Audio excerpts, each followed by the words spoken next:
కొన్ని స్కూల్స్‌లో LKG, UKG పిల్లలకే 2,00,000, 3,00,000 ఫీజెస్ వసూలు చేస్తుంటారు. సో, వీళ్ళ మీద చట్టపరంగా ఎలాంటి చర్యలు తీసుకోలేమా? తీసుకోవచ్చు. 100% తీసుకోవచ్చు. ఎందుకంటే అది violation of article 21A of constitution. అది రైట్ టు ఎడ్యుకేషన్ అనేది వయలేట్ చేస్తున్నారు. ఎందుకంటే రైట్ టు ఎడ్యుకేషన్ ప్రతి ఒక్కరికి ఇవ్వాలి అండ్ అందరికీ సమానంగా ఇవ్వాలి. సో, ఫ్రీ ఎడ్యుకేషన్ ఇంపార్టెంట్ కాబట్టి ఇది ఆబ్వియస్లీ వయలేట్ అయినట్టే వెళ్ళి హైకోర్టుకెళ్ళి రిట్ అనేది వేయొచ్చు. ఆర్టికల్ 226 ఆఫ్ కాన్స్టిట్యూషన్ కింద హైకోర్టులో వేయొచ్చు కేసు రిట్ లాగా. సో, బేసికల్ ఏంటంటే మీరు ఎవరైనా సరే ఇట్లాంటివి ఫేస్ చేస్తే ఫస్ట్ ఏంటంటే స్కూల్స్ నుంచి డైరెక్ట్గా అడగండి. దేనికి ఎంత ఫీజు అనేది ఒక లెక్క అడగండి. దీనికింత దీనికింత దీనికింత అన్నిటికీ ఒక బ్రేక్ డౌన్ అనేది ఇస్తారు కదా.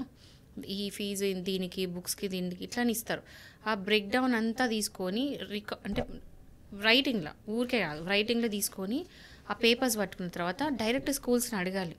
ఎఫ్ఆర్సీలో ఎంత అప్రూవల్ ఉంది మీకు అని. అంటే ఈ ఫీజు రెగ్యులేటరీ కమిటీ ఏదైతే ఉందో స్టేట్కి సంబంధించింది, దాంట్లో మీకు ఎంత అప్రూవల్ ఉంది, ఎంతవరకు మీ ఫీజులు తీసుకోవచ్చు అనేసి అప్రూవల్ ఫీజు ఎంత అని అడగండి.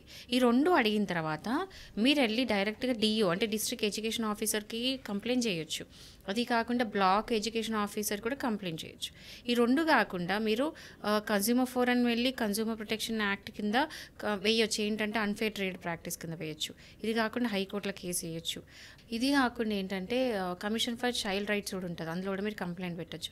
సో ఇన్ని విధాలుగా ఏదైనా సరే ఇప్పుడు మీ దగ్గర ఉన్నదానికి ప్రాపర్గా ఎవిడెన్స్ తీసుకొని వెళ్ళి ఇంత ఫీజు ఉన్నది, ఇంత అప్రూవల్ ఉంది ఇదని చెప్పేసి మీరు వేస్తే ఖచ్చితంగా మీ ఫీజు అనేది ఒకవేళ ఆల్రెడీ కట్టుంటే కన్జ్యూమర్ ప్రొటెక్షన్ యాక్ట్ ప్రకారం మీ ఫీజు మీకు వాపస్ వస్తుంది.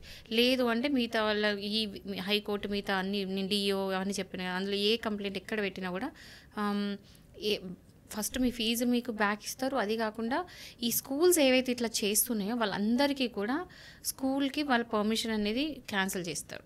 సో ఇవన్నీ జరిగే అవకాశాలు ఉన్నాయి కాబట్టి ఎవ్వరు ఊరుకోవద్దు. మరీ ఎల్కేజీ, యూకేజీ కూడా లక్షల ఫీజులు నేను కూడా ఈ మధ్యలో విన్నా. ఎప్పుడో ఎక్స్కర్షన్ అయ్యేదానికి, ఎప్పుడో ఫెస్టులు, ఫేర్వెల్ పార్టీలు అయ్యేదానికి ముందే ఫీజులు కలెక్ట్ చేస్తారంట. స్టార్టింగ్ అకాడమిక్ ఇయర్ స్టార్టింగ్ అప్పుడే మొత్తం ఫీజులు కలెక్ట్ చేస్తారంట. ఇంత మరీ మిస్లేనియస్ అనుకుంటా, ప్రాజెక్ట్ వర్క్ ఉంటే ఇది అనుకుంటా పేరుకి 1,00,000 కానీ 2,00,000 కానీ ఈ ఫీజులు ఇంకా మిస్లేనియస్ ఛార్జెస్ అయితే ఘోరంగా ఛార్జ్ చేస్తున్నారు స్టూడెంట్స్ నుంచి. సో అవన్నీ చూసుకోవాలి. ఓకే.